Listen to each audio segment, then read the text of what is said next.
বাংলায় একটা প্রবাদের মতো আছে যে কৃষ্ণ করলে লীলা খেলা, আমি করলে দোষ। আমি অনেক আশা নিয়ে অনেকের মতোই এই সরকারের প্রশংসা করেছিলাম শুরুতে। যে পরিবর্তন হয়েছে জুলাই আগস্টে, সেই পরিবর্তনের পক্ষে সীমিত সাধ্য নিয়ে যতটুকু ভূমিকা রাখবার সেটা রেখেছি। অনেক সাফারিংস গেছে নিজের এবং পরিবারের উপর দিয়ে, এবং যে ছাত্ররা সামনের সারিতে ছিলেন, নেতৃবৃন্দ যারা পরে রাজনৈতিক দল করেছেন, সরকারে গেছেন, তাদেরও প্রশংসা করেছে। কিন্তু যখন আমার স্বপ্নভঙ্গ বা মোহভঙ্গ করতে শুরু করলো, আমি কাল বিলম্ব না করে আমার যেটুকু জ্ঞান মেধা সেটুকু দিয়ে, বিচার বুদ্ধি দিয়ে আমার কাছে যা মনে হয়েছে সেটা আমি খোলামেলা বলেছি। অনেকে সেটাকে পছন্দ করেননি, অনেকে আমাকে নানাভাবে তিরস্কার করছেন, যতটা সম্ভব অপদস্থ করবার চেষ্টা সেটা করেছেন।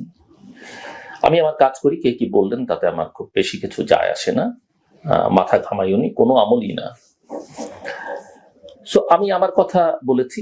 আজকে আপনারা অনেকেই জানেন যে উমামা ফাতেমা, যে মেয়েরা এই আন্দোলনে ছিল, বাংলাদেশের মেয়েদের পার্টিসিপেশন অতীতের যে কোনো আন্দোলন সংগ্রামের চেয়ে এবার অনেক বেশি ছিল, সেই আন্দোলনের সামনের সারিতে থাকা একজন নেত্রী বলতে পারি, একজন নারী বলি, যেভাবেই বলি না কেন, নারীদের মধ্যে সামনে থাকা উমামা ফাতেমা অত্যন্ত বুদ্ধিমতী, অত্যন্ত সাহসী। এক দুবার তার সঙ্গে আমার ইন্টারাকশন করবার সুযোগ হয়েছে, বিভিন্ন অনুষ্ঠানে কথাবার্তা বলবার। উমামা ফাতেমা তিনি বৈষম্য বিরোধী ছাত্র আন্দোলনের মুখপাত্র। উমামা বলছেন যে আমি বৈষম্য, অর্থাৎ তিনি বৈষম্য বিরোধী ছাত্র আন্দোলনের মুখপাত্র হিসেবে যোগ দেবার পরেই বুঝতে পেরেছেন এই পরিবর্তন, সংস্কার, জুলাই, আহত, শহীদ, এগুলো মুখের বুলি মাত্র। যারা অনেক স্বপ্ন নিয়ে আন্দোলনে ছিলেন, আন্দোলনের পরে স্বপ্ন নিয়ে অনেক আশা নিয়ে নতুন করে যাত্রা শুরু করেছেন, তাদের প্রায় সবাই হতাশ, এবং তিনি নিজেও হতাশ, এবং অনেকেই এই প্ল্যাটফর্ম ছেড়ে দিয়েছে, বৈষম্য বিরোধী ছাত্র আন্দোলনের প্ল্যাটফর্ম তিনি নিজেও ছেড়ে দিচ্ছেন। আমাকে আপনি যে নামে অভিহিত করুন, ও আমাকে আপনি কি বলবেন, এই প্রশ্ন আমার। আমি যখন লন্ডন বৈঠক নিয়ে কথা বলি, অনেকেই আমার উপরে খুব ক্ষিপ্ত হন, এমনকি বিএনপির নেতা কর্মীরাও, যে আমি ভালো কিছু দেখি না।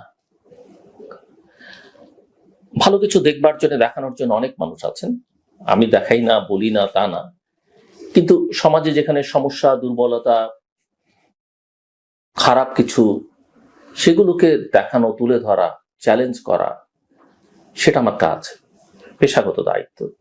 এবং লন্ডন বৈঠক নিয়ে, ফেব্রুয়ারিতে নির্বাচনে যারা খুব আশাবাদী, তারা কি বুঝতে পারছেন পরিস্থিতিটা কোন দিকে যাচ্ছে? এই জুলাই ঘোষণা, জাতীয় সনদ নিয়ে তারা কি বুঝতে পারছেন? জামায়াত ইসলামী, এনসিপি যখন জাতীয় সংসদ নির্বাচনের আগে স্থানীয় সরকারের নির্বাচন দাবি করছেন, নির্বাচন কমিশনের সক্ষমতা, যোগ্যতা, নিরপেক্ষতা বুঝবার জন্য,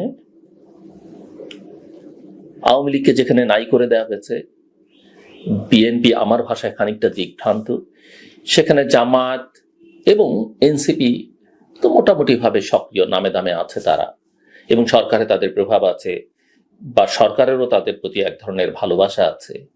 সেখানে লন্ডনে কি হলো তা দিয়ে সব নির্ধারিত হয়ে যাবে, এটা যারা মনে করছেন, আমি তাদের দলে নেই। আমি ভুল করতে পারি, সবাই ভুল করেন, আমিও ভুল করতে পারি, আমার সব মিলবে তা না। তা আমি এখন পর্যন্ত আমার যে বিশ্লেষণ, আমার যে সিদ্ধান্ত, আমি সেখান থেকে আপাতত নড়ছি না। বাংলাদেশে গণ অভ্যুত্থানের প্রায় 1 বছর পেরিয়ে গেছে, আমরা সবাই জানি, এবং শেখ হাসিনার দীর্ঘ শাসনের পতনের পর এক অভূতপূর্ব সময়ে পার করছে আমাদের এই দেশ। অন্তর্বর্তী সরকার, রাজনৈতিক সংস্কার, নির্বাচনের ভবিষ্যৎ এবং আন্তর্জাতিক সম্পর্ক সব মিলিয়ে একরকমের দ্বিধা, বিভ্রান্তি আর উত্তেজনার আবহ তৈরি হয়েছে। আর এই মুহূর্তে যেটা সবচেয়ে গুরুত্বপূর্ণ হয়ে উঠেছে, সেটা হলো এই উত্তাল রাজনৈতিক জলধারায় বাংলাদেশ কোন দিশায় এগুচ্ছে। ভারতের সাম্প্রতিক অবস্থার পর্যালোচনা করলে বোঝা যায় তাদের মধ্যে একটা দ্বিমুখী মনোভাব বিরাজ করছে।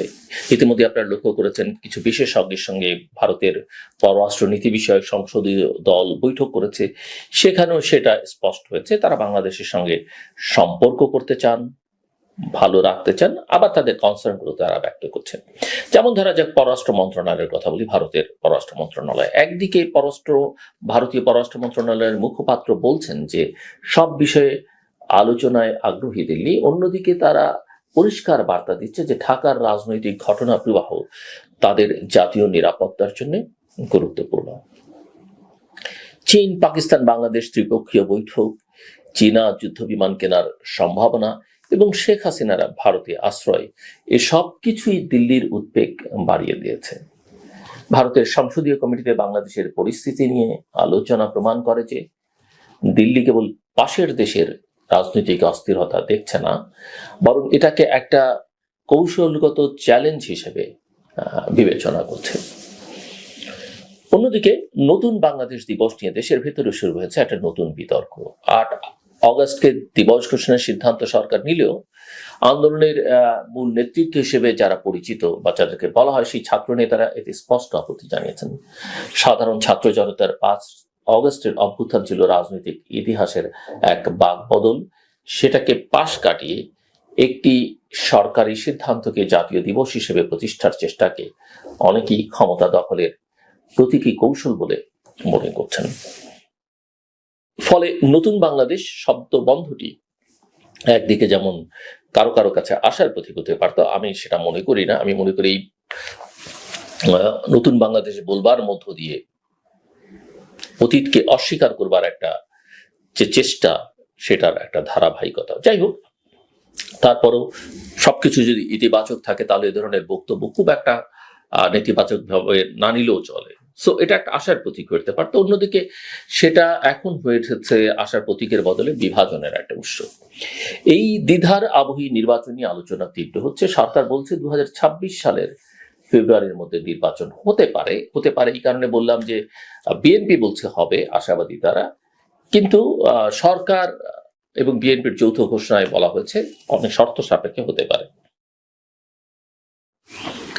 বিএনপি নির্বাচন চাইছে, আবার এখন সরকারকে পূর্ণ সহযোগিতাও করতে চাইছে। সরকার সব ভালো করছে এটা বলছে, কিন্তু এনসিপি, জামাত তারা আগে সংস্কার চাইছে, পরে নির্বাচন, এবং জাতীয় নির্বাচনের আগে তারা স্থানীয় সরকারের নির্বাচন চাইছে। ওদিকে গণপরিষদের নির্বাচনের দাবিও তারা হয়তো আগামী দিনগুলোতে তুলতে পারে। সো জাতীয় ঐকমত্য কমিশনের মাধ্যমে সংবিধান সংস্কারের একটা চেষ্টা চলছে বা ঐকমত্য প্রতিষ্ঠার চেষ্টা চলছে, কিন্তু মৌলিক বিষয়ই একমত হওয়া যাচ্ছে না। বিএনপি যেখানে বলছে প্রধানমন্ত্রী 2 মেয়াদের বেশি থাকতে পারবে না, বাম দলগুলো বলছে মৌলিক নীতির পরিবর্তন চলবে না।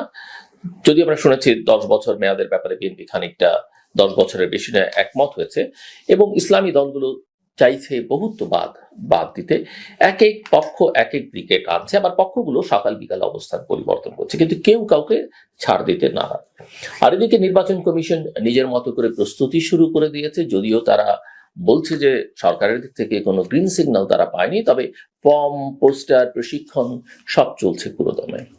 অর্থাৎ মুখে ঐকমত্য আর বাস্তবে প্রতিযোগিতা, বাংলাদেশি রাজনীতির পুরনো কায়দাই যেন ফিরে এসছে।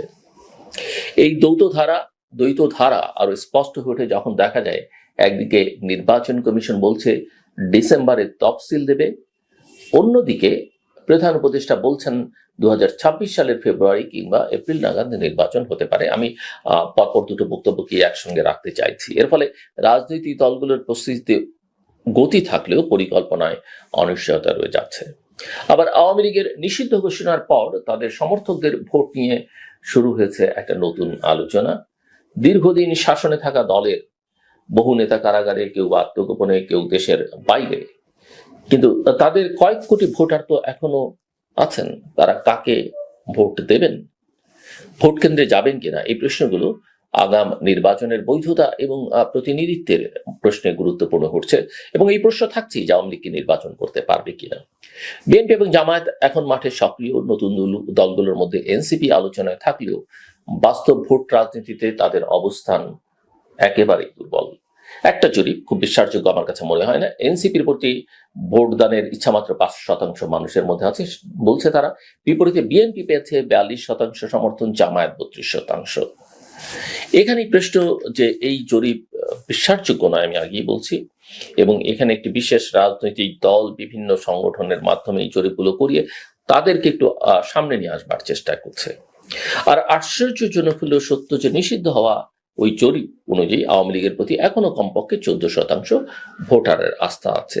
সংখ্যা কিন্তু কম না যদি এই জরিপকে আপনি বিবেচনার মধ্যে নেন। অর্থাৎ পুরনো রাজনীতির ছায়া এখনো গাঢ়। এই মুহূর্তে সবচেয়ে বড় উদ্বেগের জায়গা হলো বাংলাদেশকে আদৌ একটি অন্তর্ভুক্তিমূলক বিশ্বাসযোগ্য নির্বাচন আয়োজন করতে পারবে। যেসব দল পর্দার পেছনে বা যেসব গ্রুপ পর্দার পেছনে সমঝোতার রাজনীতি করছে বা বিভাজনের রাজনীতি করছে, তাদের মধ্যে প্রকাশ্যে তীব্র বিরোধিতা আমরা দেখতে পাচ্ছি, কখনো কখনো সখ্যতায় তারা মুখর।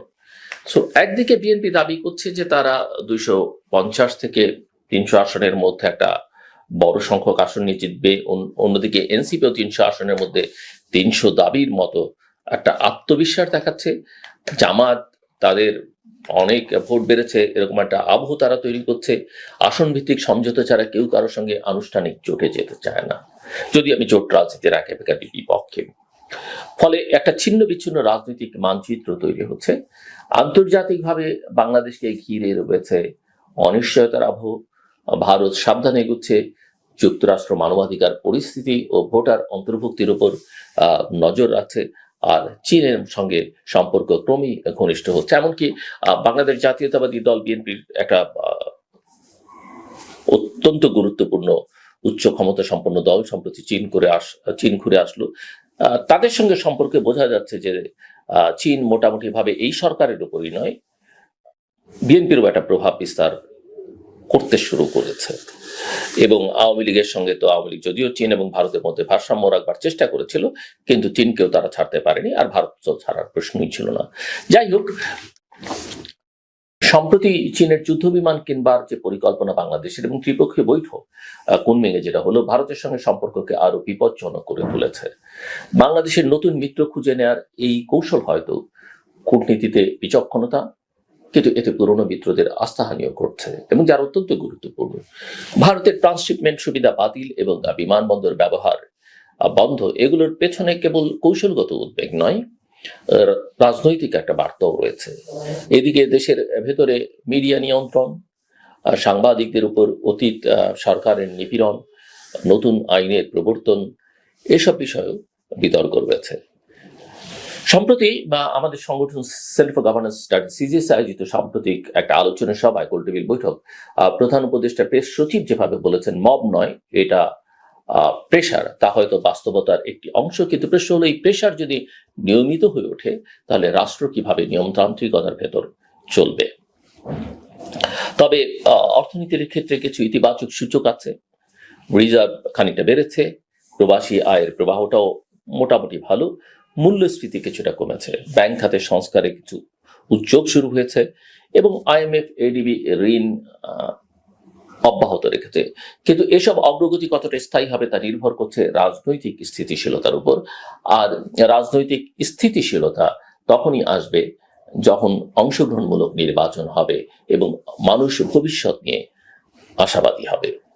এই মুহূর্তে বাংলাদেশের দরকার একটি নেলসন ম্যান্ডেলা মুহূর্ত, যেখানে প্রতিশোধ নয় প্রতিশ্রুতি থাকবে, শাস্তি নয় সহমর্মিতা থাকবে, শান্তি থাকবে। কিন্তু বাস্তবতা হলো রাজনীতি এখনো পুরনো কায়দাতেই চলছে, ঘৃণা, সন্দেহ, প্রতিদ্বন্দ্বিতা আর একে অপরকে দোষারোপের মধ্য দিয়ে।